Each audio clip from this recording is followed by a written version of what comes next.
وسلم تسليما كثيرا كثيرا. وبعد فأعوذ بالله من الشيطان الرجيم. بسم الله الرحمن الرحيم. يا أيها الناس قد جاءتكم موعظة من ربكم وشفاء لما في الصدور وهدى ورحمة للمؤمنين. قل بفضل الله وبرحمته فبذلك فليفرحوا هو خير مما يجمعون. صدق اللہ مولانا. بھائیوں کو آج کوئی لمبی تقریر نہیں کرنی ہے، وطر باقی ہیں، دعا باقی ہے، اس لیے مختصر طریقے پر کچھ باتیں عرض کرنی ہیں. سب سے پہلی بات تو یہ ہے کہ آج اللہ کے فضل و کرم سے، اللہ کی توفیق سے، اللہ کی عنایت سے، اللہ کی مہربانی سے ہم نے اللہ کا کلام نماز میں پورا کیا. یہ ان کا کرم ہے، ان کی عنایتیں ہیں کہ اللہ نے ہمیں یہ موقع دیا. کتنے بندے ہیں جو اس سال کے درمیان میں دنیا سے جا چکے، انہیں یہ قیمتی موقع میسر نہیں آیا. اللہ نے ہمیں یہ سعادت عطا فرمائی، یہ ان کا فضل ہے. اس پر جتنا ہم شکر بجا لائیں، شکر بجا لا نہیں سکتے.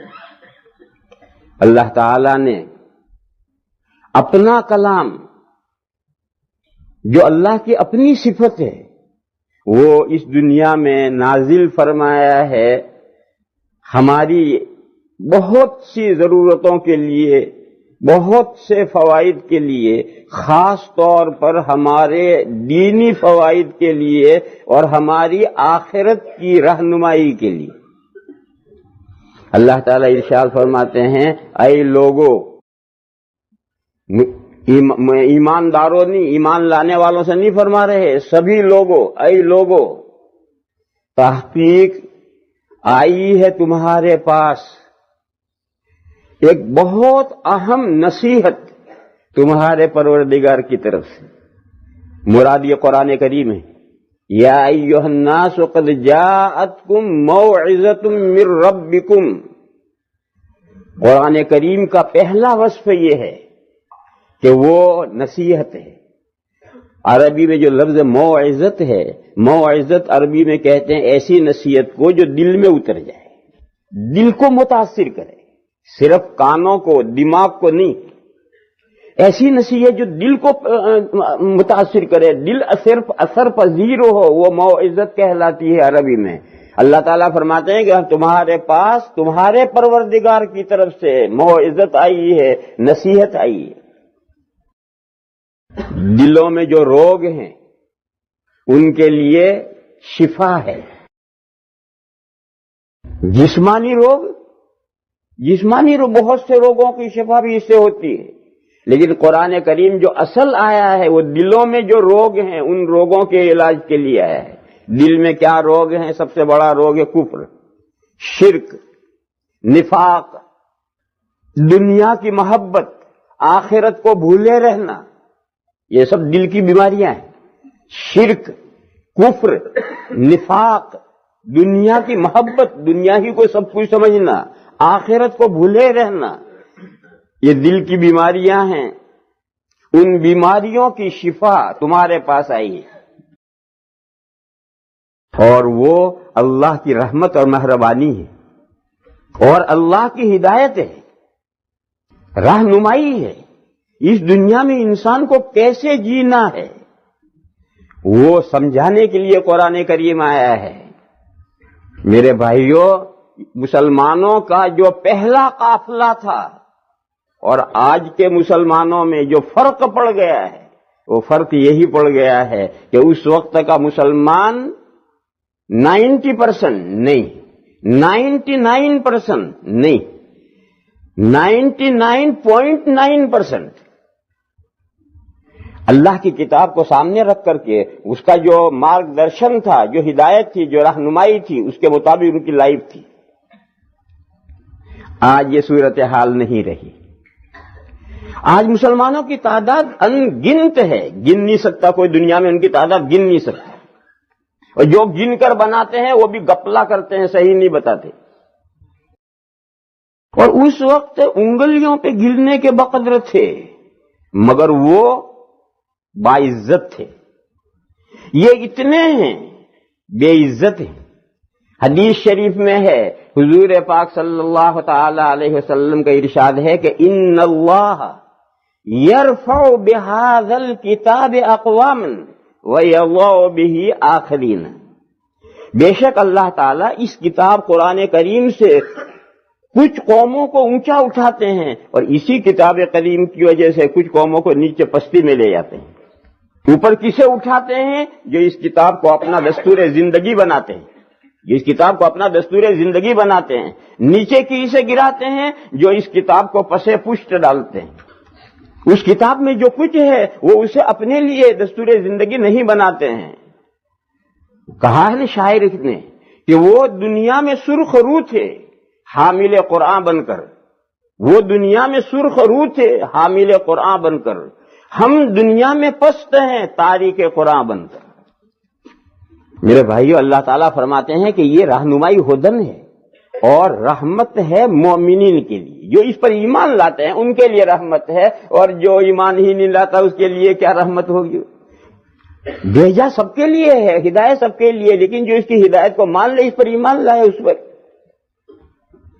فرمایا قل بفضل اللہ وبرحمتہ فبذلک فلیفرحوا، آپ کہیے لوگوں سے اللہ کا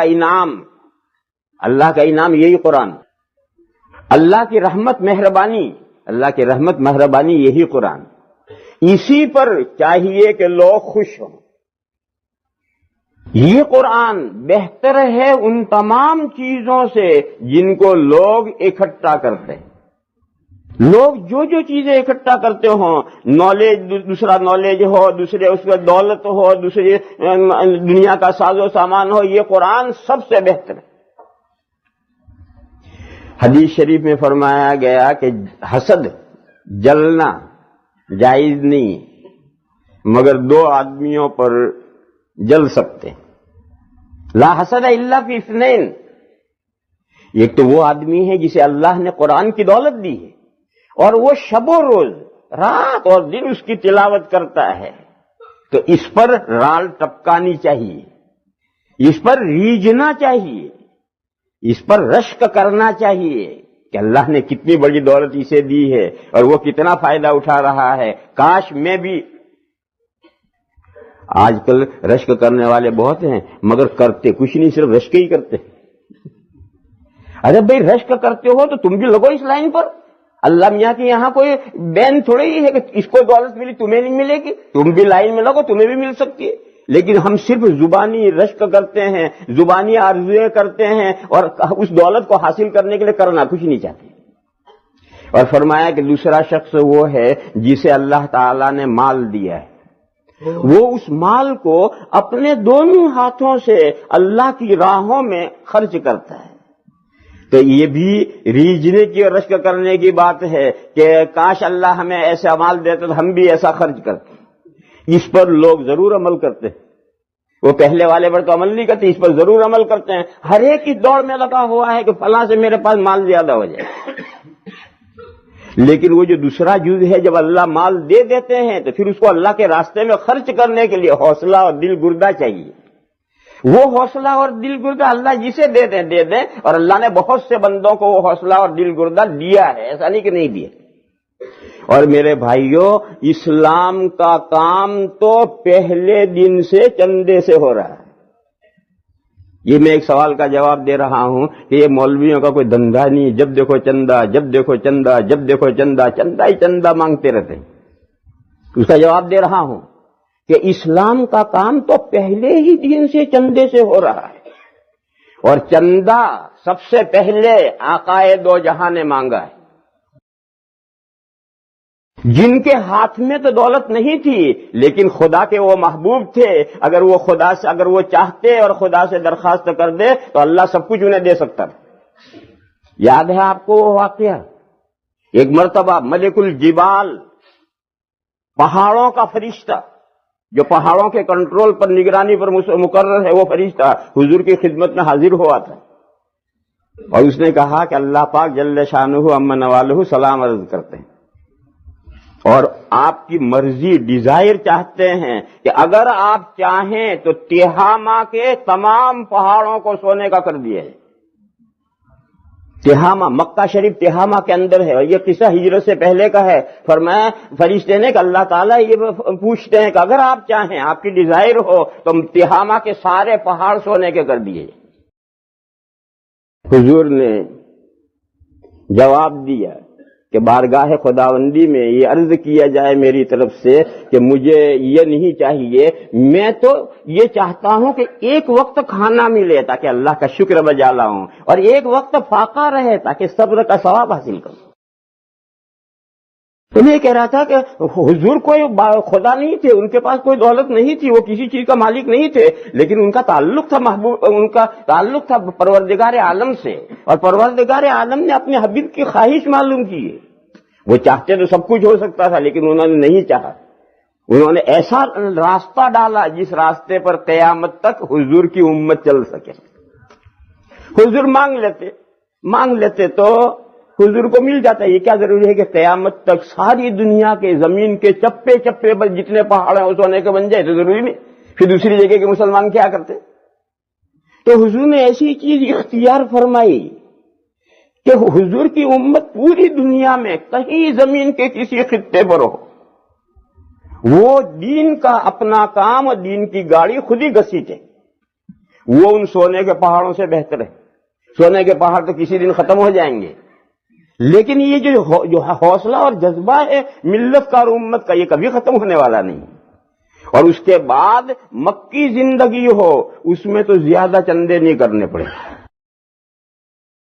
پھر مدنی زندگی میں جب جہاد اور قتال شروع ہوئے، کوئی چیز نہیں تھی حضور کے پاس، نہ فوج تھی، نہ ہتھیار تھے، نہ سامان تھے، نہ کچھ تھا، اور دشمن تابڑ توڑ حملے کر رہا ہے، بڑھ بڑھ کر کے آگے آ رہا ہے، مکہ سے اٹھ کر کے مدینہ کا گھیرا ڈال رہا ہے، لڑنا ضروری ہو گیا تھا۔ قرآن کریم میں ہے اذن للذین یقاتلون بانہم ظلموا، جو لڑ رہے ہیں ان کو لڑنے کی اجازت ہے۔ کیوں اجازت ہے؟ اس لیے اجازت ہے کہ ان پر ظلم ڈھایا گیا ہے۔ اذن للذین یقاتلون بانہم ظلموا، یہ جن کے ساتھ لڑا جا رہا ہے، یقاتلون جن کے ساتھ لڑا جا رہا ہے، جن کے اوپر ظلم ڈھایا گیا ہے، تو کہاں تک خاموش بیٹھے رہیں گے؟ کب تک مار کھاتے رہیں گے؟ اللہ نے فرمایا ہم نے بھی اجازت دی ان کے لو۔ یہ مدینہ میں جا کر آیت نازل ہوئی اور جب جنگیں شروع ہوئی تب سامان کہاں سے لانا؟ تو ہر جنگ کے موقع پر حضور پاک صلی اللہ تعالی علیہ وسلم نے مسلمانوں سے درخواستیں کی ہیں اور مسلمانوں نے دل کھول کر خرچ کیا۔ قرآن کریم میں سے وہ آیتیں جو انفاق فی سبیل اللہ کی ہیں، اگر ان کو ایک طرف کر لی جائے تو 1/3 قرآن کے اندر یہی مضمون ہے کہ اللہ کے راستے میں خرچ کرو۔ اللہ کے راستے میں یہی سب اللہ کے دین کے لیے ہے، جہاد کے لیے ہے، دوسرے کاموں کے لیے۔ 1/3 قرآن اس سے بھرا پڑا ہے کہ اللہ کے راستے میں خرچ کرو۔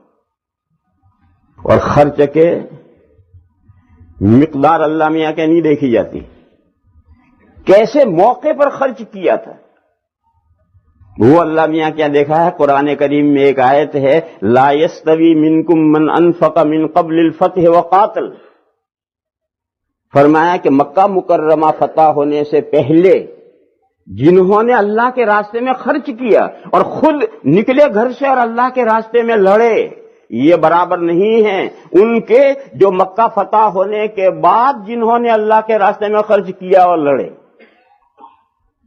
وہی صحابہ ہیں، لیکن مکہ فتح ہو اس سے پہلے اور اس کے بعد کے کام دونوں اللہ نے فرمایا برابر نہیں۔ ان کا مقام جو مکہ فتح ہونے سے پہلے جنہوں نے جہاد کیا ہے اور جو اللہ کے راستے میں خرچ کیا، ان کا بہت بڑا مقام ہے۔ کتنا بڑا مقام ہے؟ ایک حدیث میں حضور نے فرمایا، صحابہ سے حضور نے فرمایا ہجرت کے بعد کہ اگر تم اللہ کے راستے میں، یہ احد پہاڑ ہے، مدینہ میں جائیے، مسجد نبوی سے نکلو گے تو سامنے سرخ پہاڑ نظر آئے گا، سارے مدینہ سے اونچا۔ حضور نے فرمایا کہ یہ احد پہاڑ ہے، اتنا سونا اگر تم میں سے کوئی خرچ کرے تو میرے صحابہ نے 500 گرام جو خرچ کیے اللہ کے راستے میں اس کو نہیں پہنچ سکتے. وہ فتح مکہ سے پہلے جنہوں نے 500 گرام جو خرچ کیے تھے اللہ کے راستے میں، یہ وہ احد پہاڑ کا سونا خرچ کر کے اس کو درجے کو نہیں پہنچ سکتے. کیوں؟ مکہ مکرمہ فتح ہونے سے پہلے اسلام لوگوں کی ہیلپ کا محتاج تھا. یہ محتاج لفظ اچھا نہیں معلوم ہوتا، لیکن میں ایسے استعمال کر رہا ہوں. کوئی اللہ کسی کے محتاج نہیں، اللہ کا دین کسی کا محتاج نہیں. یہ تو میں ایک ویسے لفظ استعمال کر رہا ہوں. محتاج سے بہتر نیڈ لفظ زیادہ اچھا ہے. ہجرت سے پہلے اسلام کو نیڈ تھی کہ صحابہ مسلمان اسلام کا ہیلپ کریں، تعاون کریں. مکہ فتح ہو گیا، اب اسلام کو نیڈ نہیں ہے، اسلام محتاج نہیں ہے. اب اگر کوئی خرچ کرتا ہے اسلام کے لیے، دین کے لیے، راہ خدا کے لیے، تو وہ اپنی آن شان بان بڑھانے کے لیے کرتا ہے، اسلام کا جھنڈا اونچا کرنے کے لیے کرتا ہے. اسلام تو اپنے پیروں پر کھڑا ہو گیا. تو جس وقت میں نیڈ ہے اس وقت خرچ، اور جب نیڈ پوری ہو جائے اس وقت کا خرچ.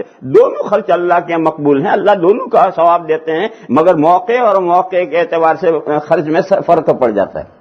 تو میرے بھائیوں، اللہ پاک کا یہ کلام ہم نے ایک بہت بڑی دولت ہے جو اللہ تعالیٰ نے ہمیں عطا فرمائی ہے، اور ہم نے اتنے بڑے مجمع نے اکٹھا ہو کر کے یہ دولت پورے ماہ مبارک میں حاصل کی ہے اور سنی ہے. وہ سب اسی آپ کے اس مسجد کی برکت ہے.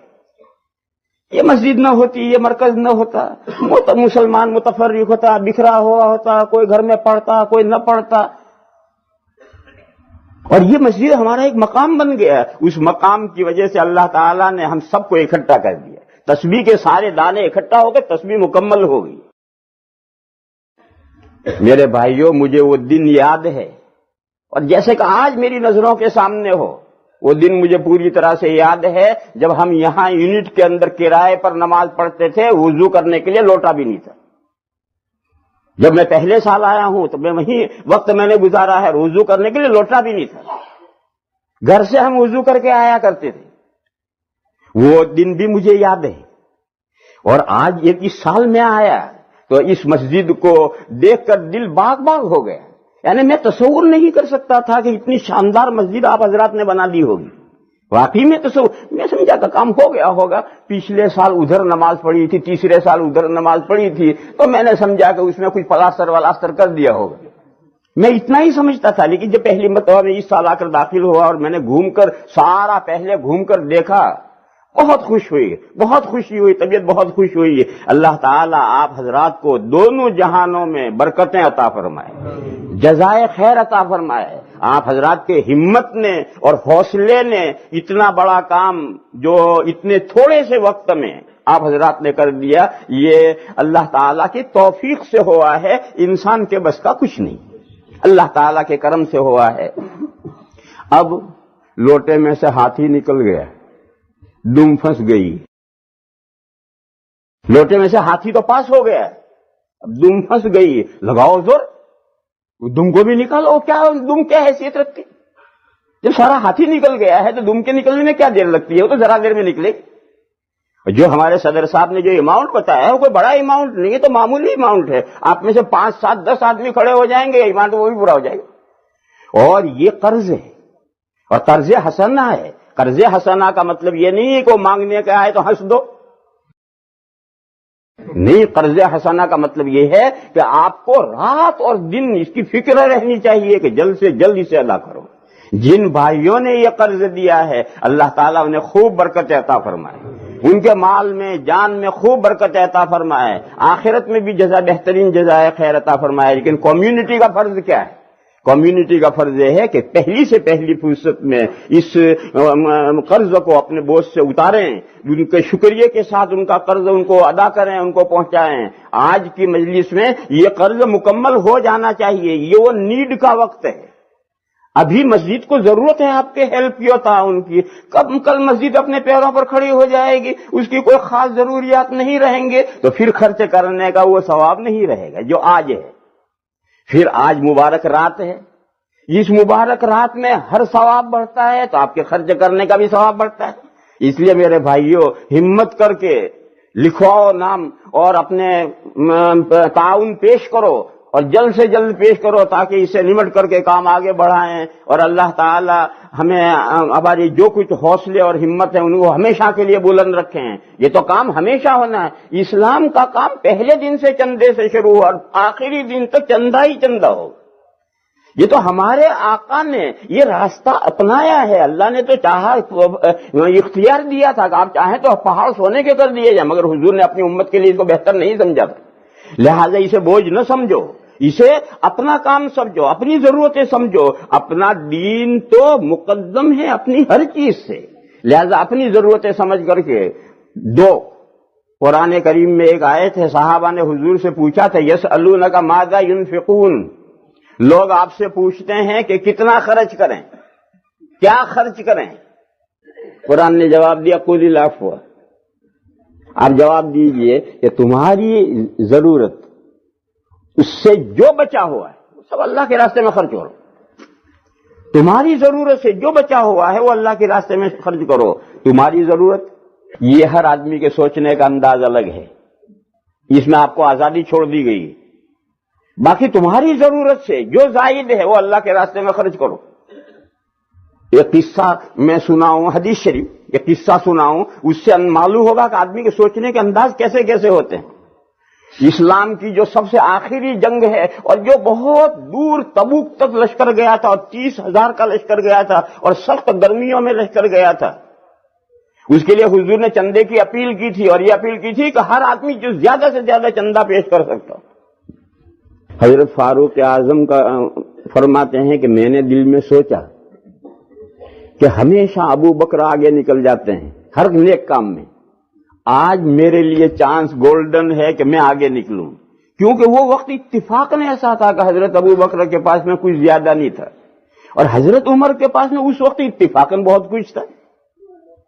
چنانچہ وہ اٹھے اور انہوں نے اپنی تمام مال کا ہاتھ حضور کی خدمت میں لا کر پیش کر دیا۔ کتنا تھا معلوم نہیں۔ دیکھو انہوں نے سوچا کہ میری ضرورت ہاف رہے گا تو میری ضرورت چلتی رہے گی اور یہ ہاف میری ضرورت سے زائد ہے، وہ اللہ کے راستے میں پیش کر دی۔ حضور نے پوچھا عمر کتنا لائے کتنا چھوڑ آئے؟ تو انہوں نے عرض کیا کہ یا رسول اللہ آدھا لایا ہوں آدھا چھوڑ آیا ہوں اپنی ضرورتوں کے لیے۔ تو حضور نے بہت کچھ دعائیں دی، آدھا لے آیا اپنا سب کچھ، بہت دعائیں دی حضور۔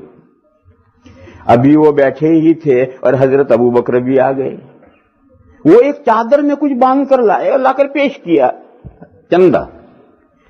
حضور نے ان سے بھی یہ سوال کیا کہ ابو بکر کتنا لائے اور کتنا چھوڑ کر آئے؟ تو انہوں نے عرض کیا کہ یا رسول اللہ جو کچھ تھا سب لے آیا۔ تو حضور نے پوچھا پھر پیچھے بال بچوں کے لیے؟ تو انہوں نے کہا اللہ رسول کا نام چھوڑ کر آیا۔ اللہ رسول سے کے نام سے تو سب کچھ ہو سکتا ہے اگر ہمارا یقین ہو۔ دیکھو ان کے بھی سوچنے کا انداز ہے، حضرت ابو بکر کے بھی سوچنے کا انداز ہے کہ زائد کتنا ہے، اور حضرت عمر کے سوچنے کا بھی انداز ہے۔ ہم اس کو پابند نہیں کیے گئے کہ ہر مسلمان حضرت ابو بکر کی طرح سوچے، نہیں، ہر آدمی کو اس کے ڈیزائر پہ سوچنے پر آزادی دی گئی، یہ سوچو۔ دیکھو یہ بھی ایک سوچنے کا انداز ہے، یہ بھی سوچنے کا انداز ہے۔ جب حضرت عمر نے یہ جواب دیا تو حضور نے ان کو بھی بہت دعائیں دی۔ حضرت عمر کہتے ہیں میں نے دل میں سوچا کہ اس بندے سے آگے کوئی نہیں بڑھ سکتا، ابو بکر سے آگے نہیں نکلا جا سکتا۔ آج جبکہ اس کے پاس کچھ نہیں تھا، اس نے مجھے آگے نہیں بڑھنے دیا، تو کسی دوسرے وقت میں کیا بڑھوں گا؟ معلوم ہوا حضرت ابو بکر کی وہ پوٹلی حضرت عمر کے ہاتھ سے آگے بڑھ گئی۔ حضرت عمر رضی اللہ تعالیٰ عنہ نے اپنی دولت کا پورا آدھا دیا تھا، اس پورے آدھے سے یہ پوٹلی آگے بڑھ گئی، اس میں کچھ کھجوریں تھی اور کچھ سامان تھا دوسرا۔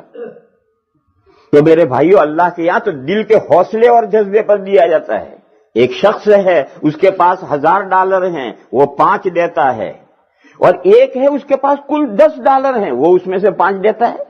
یہ 5 اور یہ 5 برابر نہیں ہو سکتے، یہ 5 اور یہ 5 برابر نہیں ہو سکتے ہیں، تو دیکھنے میں 5 اور 5 ہیں لیکن نہیں۔ جب $10 والا 5 نکال کے دے گا تو اس کے دل کی کیفیت دیکھو کتنا بوجھ پڑے گا، اور 1000 والا 5 دے گا تو کچھ بھی نہیں بوجھ پڑے گا۔ یہ تو ایسا جیسے فقیر کو چون نہیں دے دی۔ اس لیے میرے بھائیو اللہ تعالیٰ کی یہ قیمت دل کے جذبات کی ہے۔ اور جذبات اپنے آدمی کے اپنے اختیار میں ہیں، جذبات آدمی کے اختیار میں ہیں، وہ چاہیں تو اونچے سے اونچے جذبات کرے اور چاہے تو پست سے پست جذبات کرے۔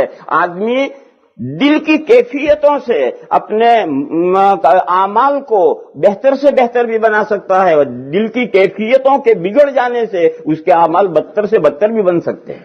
اس لیے میرے بھائیوں، دلوں کی خوشی کے ساتھ، دلوں کے وافر جذبات کے ساتھ، دلوں کے بڑھے ہوئے جذبات کے ساتھ، امنگوں کے ساتھ اپنی ضرورتوں کو ملحوظ رکھ کر آپ کی ضرورتوں سے جو زائد ہو، آپ کے اس مرکز کی اور سینٹر کی ایک نیڈ ہے اور حاجت ہے، جو سر پر بوجھ اور قرض ہے، یہ قرض آج پورا ہو ہی جانا چاہیے۔ میں امید کروں گا کہ آپ حضرات سے جو میں نے امید باندھی ہے اس میں نا امید اور نامراد نہیں ہوں گا۔ کام شروع کرو بھائی،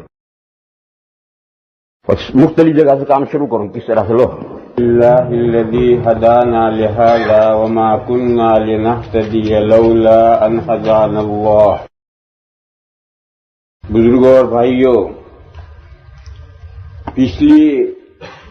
آپ کے پچھلے کاموں سے تو خوشی ہوئی تھی، الحمدللہ۔ اس وقت جو آپ حضرات نے حوصلے سے، جذبات سے، دل کھول کر جو ٹارگیٹ تھا اس کو پورا کرنے میں آپ حضرات نے جو تعاون پیش کیا ہے، اس نے اور زیادہ خوشی پر خوشی بڑھا دی۔ اللہ تعالی آپ کے اس تعاون کو قبول فرمائیں اور اس تعاون کو ہماری ہی اور ہماری نسلوں کی حفاظت کا ذریعہ بنائیں۔ 3 باتیں عرض کرنی، اس تعلق سے 3 باتیں عرض کرنی۔ ایک تو ایسا ہوتا ہے، ہر چندے میں ایسا ہوتا ہے کہ کچھ لوگ پھر پیچھے نام لکھوا دیتے ہیں، پھر پیچھے رہ جاتے ہیں۔ تبلیغ میں ایسا بہت کرتے ہیں۔ تو کہیں ایسا نہ ہو کہ بھئی یہ جو تم نے لکھوایا ہے اس میں سے کچھ کم کر دو یا پیچھے رہ جاؤ۔ ہر بھائی پوری کوشش کرے کہ جو اس نے لکھوایا ہے وہ اللہ تعالیٰ انہیں توفیق عطا فرمائیں، ان کے لیے آسان فرمائیں، ان کے لیے اللہ تعالیٰ اسباب پیدا فرمائیں کہ وہ اس کو جلد سے جلد ادا کریں، اس میں کمی نہیں ہونی چاہیے۔ دوسری بات یہ عرض کرنی ہے کہ یہ رات، جیسا کہ ابھی ہمارے حافظوں نے انا انزلناہ فی لیلۃ القدر بھی پڑھی ہے، یہ 27ویں رات ہے۔ 27ویں رات شب قدر ہونے کے لیے متعین نہیں ہے، لیکن 90% چانس اس رات کے شب قدر ہونے کا ہے۔ ایک بہت بڑے صحابی ہیں حضرت ابی بن کعب رضی اللہ تعالی عنہ، سید القراء کہلاتے ہیں، قاریوں کے سب کے سردار اور بڑے فقیہ ہیں۔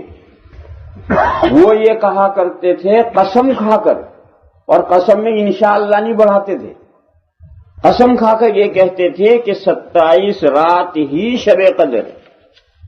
ان کے ایک شاگرد ہیں تابعی زر ابن حبیش، انہوں نے ایک مرتبہ ان سے کہا کہ آپ کے بھائی حضرت عبداللہ ابن مسعود، حقیقی بھائی، دوسرے صحابی حضرت عبداللہ ابن مسعود یہ فرماتے ہیں کہ پورے سال کی تمام راتیں جو عبادت کرے گا اسے شب قدر یقیناً ملے گی، اور آپ کہتے ہیں کہ 27ویں رات ہی شب قدر ہے۔ اب وہ بھی صحابی ہیں، آپ بھی صحابی ہیں، وہ بھی بڑے آدمی ہیں، آپ بھی بڑے آدمی ہیں۔ تو حضرت ابی ابن کعب رضی اللہ تعالیٰ نے کہا کہ ابن مسعود جانتے ہیں کہ شب قدر 27 ہی ہے، مگر وہ تمہیں بتلانا نہیں چاہتے تاکہ تم اس کے اوپر تکیہ کر کے نہ بیٹھ جاؤ، ٹیک لگا کر نہ بیٹھ جاؤ، اسی رات میں عبادت کرو، دوسری رات عبادت سے خالی کر دو، اس لیے وہ تمہیں اس ایک رات پر تم تکیہ نہ کر لو، اس لیے بتاتے نہیں ہیں، ورنہ تو شب قدر یہی ہے۔ انہوں نے پوچھا کہ آپ کو کیسے پتا چلا کہ شب قدر ایسی یہی ہے؟ فرمایا کہ حضور نے ہمیں شب قدر کی ایک علامت بتائی، اور میں ہر سال 27 کی صبح میں وہ علامت پاتا ہوں، میرا تجربہ ہے۔ انہوں نے پوچھا کیا علامت بتائی ہے؟ تو فرمایا کہ حضور نے یہ بتایا ہے کہ جو رات شب قدر ہوگی وہ جب گزر جائے گی، صبح ہوگی اور سورج نکلے گا تو سورج میں کرنیں نہیں ہوں گی، گول تھالی جیسا نکلے گا۔ تو کہا میں ہر 27 کی صبح میں یہ علامت دیکھتا ہوں اور میں پاتا ہوں۔ یہ حضور کا ارشاد نہیں ہے، یہ ایک صحابی فرما رہے ہیں۔ علماء کرام نے یہ کہا کہ پورے سال روزانہ سورج نکلتا ہے تو گول تھالی جیسا ہی نکلتا ہے، شب قدر میں بھی ایسا ہی نکلتا ہے۔ اس میں اور ان دوسرے دنوں میں کیا فرق، یہ پہچاننا بہت مشکل ہے۔ یا تو ٹائمنگ کا فرق ہوگا کہ روزانہ مثلا 10 منٹ تک اس میں روشنی نہیں ہوتی تو شب قدر میں 20 منٹ تک نہیں ہوگی، یا دوسرے دنوں میں روشنی جو ہے کچھ کچھ ہوگی، شب قدر کی صبح میں بالکل نہیں ہوگی، یا کوئی اور طرح سے کوئی فرق ہوگا۔ وہ کیا فرق ہوگا اس کا پہچاننا بہت مشکل ہے، اس لیے بات تھی وہیں چلی گئی۔ لیکن ایک صحابی جب اتنا قسم کھا کر یقین کے ساتھ فرما رہا ہے تو علماء نے یہ فیصلہ کیا ہے، اور وہی جو علماء نے فیصلہ کیا ہے وہی عام مسلمانوں میں مشہور ہے کہ موسٹلی یہی رات شب قدر ہوتی ہے۔ شب قدر کے بارے میں حضور اکرم صلی اللہ تعالی علیہ وسلم کا ارشاد ہے کہ حضرت جبرائیل علیہ السلام ملائکہ کی ایک جماعت کے ساتھ اترتے ہیں اور پوری زمین کا راؤنڈ لیتے ہیں۔ جو شخص اللہ کے ذکر میں مشغول ہوتا ہے، کھڑا کھڑا یا بیٹھا بیٹھا، اس کو دعائیں دیتے ہیں۔ حدیث شریف پوری ہوئی۔ سموسے اور بھجے کھاتا ہے اس کو دعائیں نہیں ملتی۔ رات میں جگ رہا ہے، گپاسٹنگ چل رہی ہے، بھجے اڑ رہے ہیں، آئس کریم اڑ رہی ہے، یہ کھایا جا رہا وہ کھا رہا، اس کے لیے دعا نہیں ہے۔ حدیث میں یہ ہے کہ قائمن یا قائدن، کھڑا کھڑا یا بیٹھا بیٹھا اللہ کے ذکر میں مشغول ہو، وہ انہیں دعائیں دیتے ہیں۔ لہذا میرے بھائیوں، یہ بڑی قیمتی رات ہے۔ اس رات کو ہم لوگ عام طور پر بھجوں کی اور آئس کریم کی نظر کر دیتے ہیں، باتوں کی نظر کر دیتے ہیں۔ میرے دوستو، ایسا اس رات کو غنیمت سمجھو۔ اس رات میں کسی سے مت ملو، اپنا علیحدہ ہو جاؤ، ایک طرف ہو جاؤ، اور ہو کر کے جو اللہ توفیق دے، جتنی دیر توفیق دے، پوری رات جگنا کوئی ضروری نہیں، جتنا اللہ توفیق دے، جو توفیق دے وہ کام کرو، قرآن پڑھو، تسبیحات پڑھو، ذکر کرو، یہ سب کام کرو۔ ایک اور حدیث شریف سنا دوں۔ حضور نے فرمایا کہ نماز میں اللہ کا کلام پڑھنا افضل ہے ویسے ہی تلاوت کرنے سے۔ ایک آدمی بیٹھ کے تلاوت کرتا ہے اور ایک نماز میں تلاوت کرتا ہے، تو جو نماز میں تلاوت کرتا ہے وہ افضل ہے بغیر نماز کے تلاوت کرنے والے سے، اور بغیر نماز کے جو تلاوت کرنے والا ہے وہ افضل ہے تسبیح اور تکبیر سے۔ ایک آدمی اللہ اکبر اللہ اکبر اللہ اکبر کی تسبیح پڑھتا ہے، یا سبحان اللہ سبحان اللہ سبحان اللہ کی تسبیح پڑھتا ہے، تو اس سے قرآن کریم جو بغیر نماز کے تلاوت کر رہا وہ افضل ہے تسبیح اور تکبیر سے۔ اور حضور نے فرمایا کہ تسبیح اور تکبیر افضل ہے صدقے سے۔ یہ جو صدقہ آپ حضرات نے دیا یہ سب صدقہ ہے۔ صدقہ کا معنی اللہ کے راستے میں خرچ کرنا۔ ہم ایسا سمجھتے ہیں کہ غریب کو دینا، یہی نہیں، اللہ کے لیے کوئی بھی آپ خرچ کریں گے وہ سب صدقہ ہے۔ تو حضور نے فرمایا کہ تسبیح اور تکبیر یہ افضل ہے صدقے سے۔ اور حضور نے فرمایا کہ صدقہ افضل ہے روزے سے، اور فرمایا کہ روزہ جہنم سے بچنے کی ڈال ہے۔ یہ حدیث شریف ہے، مشکات میں ہے، بیہقی رحمت اللہ علیہ کی شعب الایمان میں سے نقل کی گئی ہے۔ پھر ایک مرتبہ سنو، حضور نے فرمایا کہ نماز میں قرآن پڑھنا افضل ہے بغیر نماز کے پڑھنے سے، اور بغیر نماز کے قرآن کریم پڑھنا افضل ہے تسبیح اور تکبیر سے، اور تسبیح اور تکبیر افضل ہے صدقے سے۔ نہیں، بیچ میں رہ گئے۔ ہاں، تسبیح اور تکبیر افضل ہے صدقے سے، اور صدقہ افضل ہے روزے سے، اور روزہ جہنم سے بچنے کا کی ڈھال ہے۔ جب روزے کی اتنی بڑی فضیلت ہے کہ وہ جہنم سے بچانے والا ہے، تو اس سے جو چیزیں افضل ہیں ان کا تو مقام اس سے بھی بڑا ہے۔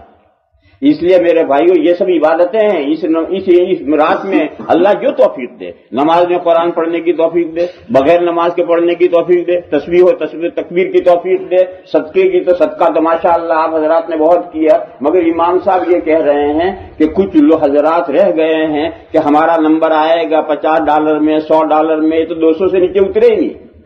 $50 میں، $100 میں، $20 میں، $10 میں، $5 میں ہمارا نام آئے گا، مگر وہ آیا نہیں۔